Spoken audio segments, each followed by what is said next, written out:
मित्रों, आँख से आसपास जो कुछ भी हम देख रहे हैं, वृक्ष देख रहे हैं, आदमी देख रहे हैं, जानवर देख रहे हैं, आकाश देख रहे हैं, तो ये सब हमारे लिए दृश्य हैं। मगर इसमें हम भी एक दृश्य हैं। ये बात हमको भूल जाती। हमको लगता है कि जो हम देखते हैं वो सब दृश्य हैं, मगर हम दृश्य नहीं हैं, हम देखने वाले हैं। तो उस मैं को मानते हैं। उसमें ये होगा कि ये दूसरा है और ये मैं हूँ, ये भाव होगा। मगर हमको भी कोई देख सकता है, तो उसके लिए तो हम भी दृश्य हो गए। तो इसलिए हम भी दृश्य ही हैं। कोई दूसरा आदमी हमको भी देखेगा, हमारे शरीर को भी देखेगा, तो उसके लिए ये शरीर भी दृश्य हो जाएगा। आप भी इस शरीर को बाहर से देखेंगे, आँख से भी बहुत हिस्से देख पाएंगे बाहर का, तो वो दृश्य हो जाएगा। और भीतर हम देख नहीं सकते, आँख आगे देखने की व्यवस्था है। इसका अर्थ ये नहीं होगा कि आँख के नहीं देखने से कोई चीज़ दृश्य नहीं होगी, पदार्थ नहीं होगी। दृश्य पदार्थ है। मगर हमारी समस्या ये है कि हम अपने शरीर को दृश्य की तरह देख नहीं पाते। हम उसको मैं की तरह देखते हैं।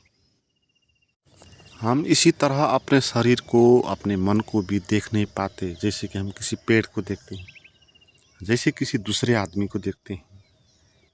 दूसरे आदमी को तो हम देखते ही हैं, तो हमारे लिए वो दृश्य हो जाता है। उसका शरीर भी दृश्य, उसका मन भी दृश्य, उसके मन में चलते हुए विचार, उसके शरीर में उत्पन्न भाव, ये सभी कुछ दृश्य ही हो जाएगा और आप उससे भिन्न हो जाओगे। दृश्य जहाँ होता है उसका दृष्टा उससे भिन्न हो जाता है। तो जो चीज़ दृश्य है उसको हम दृष्टा बना लेते हैं। शरीर को ही दृष्टा बना लेते हैं, मन को ही दृष्टा बना लेते हैं। कोई चीज़ दृश्य है तो उसको दृश्य की तरह ही देखनी चाहिए। जो जैसी है उसको उसी दृष्टि से देखना, यही सत्य है। क्या हमारा शरीर भी दूसरे के शरीर जैसा एक पदार्थ नहीं है? इस शरीर में जो पंच भौतिक चीज़ें हैं, ये बाहर भी है, आपके भीतर भी है। हमारा शरीर भी इसी तरह पैदा हुआ जैसे एक पेड़ पैदा हुआ, जैसे एक आदमी का शरीर पैदा हुआ, जानवर का शरीर पैदा हुआ। इसमें पृथ्वी है, आकाश है, जल है, तेज है, वायु है।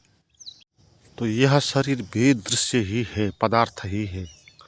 मगर हम इस शरीर को मैं कहते हैं, और मैं कहने के कारण ये दृश्य चीज़ में हम उलझ जाते हैं। क्योंकि जिसको हम मैं बनाएंगे उसी को सत्य मानना होगा, और पदार्थ सत्य तो नहीं होता।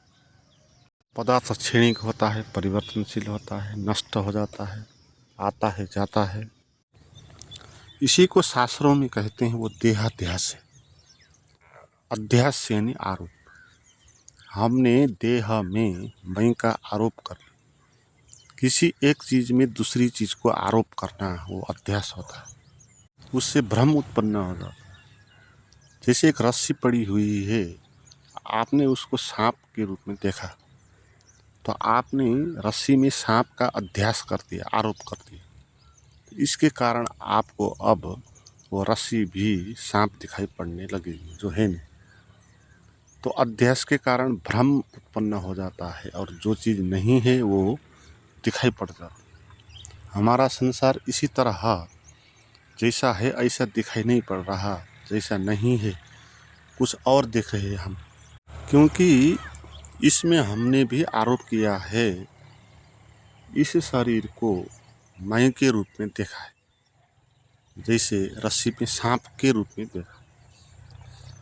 और शरीर में मैं के रूप को आप देखेंगे, फिर आप शरीर हो जाएंगे, और जो जो शरीर में होगा वो आपको होगा। और शरीर है बंधन, रोग शोक मोह का कारण। फिर आपको अब शरीर के रोग शोक मोह को झेलना होगा, बंधन होगा, आपको अंधकार होगा। मगर आप शरीर को एक दृश्य के रूप में देखते हैं और उसमें मैं का आरोप नहीं करते, तो आप जैसा सत्य है ऐसा आप देख पाते।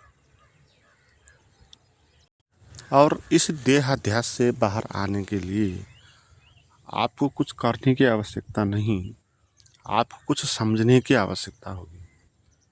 आपने जिस रस्सी पे सांप को देख लिया, अब आपको रस्सी को रस्सी देखने के लिए कुछ करना नहीं होगा, समझना आवश्यक होगा। आप वहाँ नज़दीक जाकर देखना आवश्यक होगा, तो दिखाई पड़ जाएगी वो सांप नहीं, वो रस्सी ही है।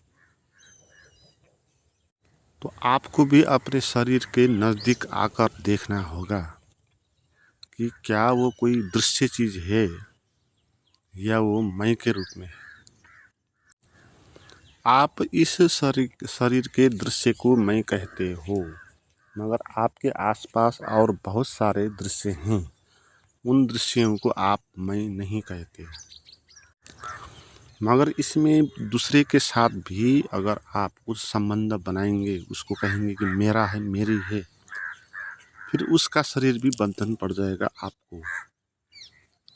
उसके शरीर में दुख होगा तो आप में, आपके शरीर में भी हो जाएगा, आपके मन में हो जाएगा। आप कहेंगे ये मेरी है। तो जिस दृश्य को आपने मेरा व मेरी कहा, उसी दृश्य के साथ आप उलझ जाएंगे। मगर जिस दृश्य को आपने मेरा या मेरी नहीं कहा, उससे आप प्रभावित नहीं होंगे। इसलिए हम जिस चीज़ में भी मैं मेरा मेरी इस भावना को रखते हैं, उसी में हम भ्रमित हो जाते हैं।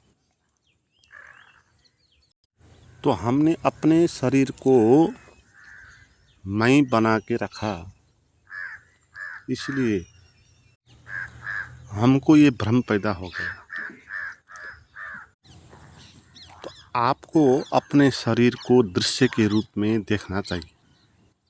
अपने शरीर को जितना आप दृश्य के रूप में देख पाएंगे, उतना आप शरीर के बंधन से दूर होते जाएंगे, क्योंकि आप अब दृष्टा होने लगेंगे। आप अब अपने स्वभाव में आने लगेंगे। इस शरीर को दृष्टा जानने के लिए आप जाने कि जो भी चीज़ें हम देख सकते हैं वो दृश्य होती है, और हम इस शरीर को भी देख सकते हैं। और जिस हिस्से को हम देख नहीं सकते हैं वो दूसरे देख सकते हैं, या हम आईने में देख सकते हैं, या हम एक्सरे के द्वारा अपने भीतर क्या है सभी कुछ हम देख सकते हैं, और हम विचारों को भी देख सकते हैं। जो कुछ भी हम देख सकते हैं वो सब दृश्य हैं, पदार्थ हैं। ऐसा ही है जैसे कोई बाहर और चीज़ पदार्थ के रूप में विद्यमान है, जैसे एक पेड़ है, एक पत्थर है, इसी तरह है। ये किसी दूसरे के आँख से देखे, आप तो अपने शरीर को कहते हैं मैं, मगर दूसरा आपके शरीर को देखता है तो एक दृश्य के रूप में ही देखता है। उसके लिए तो आपका मैं एक दृश्य के सिवाय, एक वस्तु के सिवाय और कुछ भी नहीं। तो उसी की दृष्टि से अपने शरीर को देखें, दूसरे की दृष्टि से अपने को देखना चाहिए, क्योंकि हमारी अपनी दृष्टि तो इसके साथ चिपकने वाली होगी, आदत होगा बहुत पुराना। और यह आदत रिपीटेशन के कारण पैदा होती है। जितना आप दोहराओगे किसी चीज़ को, जितने दिन तक आप उसको अप्लाई करेंगे, उतना वो सत्य जैसा अनुभव होता जाएगा। कोई बात आज असत्य जैसी लगती है, मगर वो चीज़ बार बार हो जाती है तो सत्य के रूप में हम मान लेते। ऐसे हमने अपने शरीर को मैं में कहा, शुरुआत में असत्य था, मगर जितने हम ज़्यादा मैं कहते गए, उतना ये सत्य जैसा होता गया, लगने लगा। जैसे कोई किसी बात को कर ले और बहुत दिन तक कर ले, तो उसको भ्रम हो सकता है कि वो हो गए। जैसे कोई किसी नाटक में अभिनेता के रूप में काम कर रहा है और सदा कर रहा है, दिन रात उसको वही करना पड़ता है, उसको भ्रम हो सकता है कि वो राम नाम का आदमी नहीं, मगर उस नाटक का जो श्याम नाम का पात्र था वो वही है। ऐसे बहुत सारे लोग हैं संसार में जो अपने को मान के कुछ न कुछ बने हैं। यहाँ बहुत सारे पागल दिखाई पड़ते हैं जो अपने को मानते हैं वो उस देश का प्रधानमंत्री है। तो कोई भी चीज़ आप मानते हो, बार बार मानते हो तो भ्रमित हो जाते हो, आपको लग जाता है कि सत्य हो गया। ऐसे ही यह शरीर में मैं लगातार कहने के कारण सत्य जैसा अनुभव होने लगा। तो ये भ्रम उत्पन्न हो गया। इस भ्रम से बाहर आने के लिए आपको इस आदत को तोड़ना होगा, समझना होगा। समझ को जितना गहराएंगे उतना आदत टूटता जाएगा, और जिस दिन पूरे ही आदत टूट जाएगा, स्वयं को, अपने शरीर को मैं कहने का आदत, आप मैं नहीं कहेंगे, जैसा है उसको स्वीकार करेंगे, दृश्य के रूप में उसको देखेंगे, तो उस दिन आपको पता चलेगा कि आप तो ये शरीर, मन, संसार, जो भी दृश्य हैं ये आप है ही नहीं, इससे आप बिल्कुल भिन्न हैं। आप तो एक दृष्टा के रूप में, साक्षी के रूप में हैं। आपका न ये शरीर है न दूसरा शरीर है, या आपका पूरा ब्रह्मांड ही शरीर है। और इस साधना में, इस समझ में आपको इतना ही है कि सच को सच जानना है। दृश्य है कोई चीज़ तो उसको दृश्य ही जाननी है, जानना ही चाहिए, क्योंकि उसका स्वभाव ऐसा ही है। आपका शरीर एक दृश्य है तो उसको स्वीकारना चाहिए कि वो दृश्य है, सच है, क्षणिक है, परिवर्तनशील है, पैदा होती है, नष्ट होती है, पदार्थों से निर्मित हैं। अब इसको दृश्य के रूप में ही देखना चाहिए, और जो आप हो, देख सकते हो, देखने वाले आप हो, तो ये दृश्य आप कुछ नहीं हो, तो अपने को भी जानना चाहिए, पदार्थ को भी जानना चाहिए और खुद को भी जानना चाहिए। हालांकि पदार्थ को जान पाएंगे तो आप खुद को जान ही पाएंगे।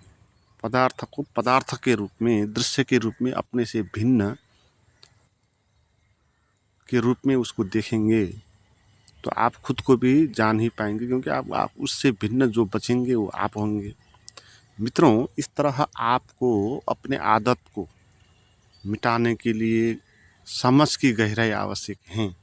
तो इसके लिए आप मेरे साथ भौतिक रूप में सत्संग करके प्रैक्टिस करना चाहते हैं तो उसके लिए डिस्क्रिप्शन में जाएं और वहाँ जो नोटिस है उसको देखें।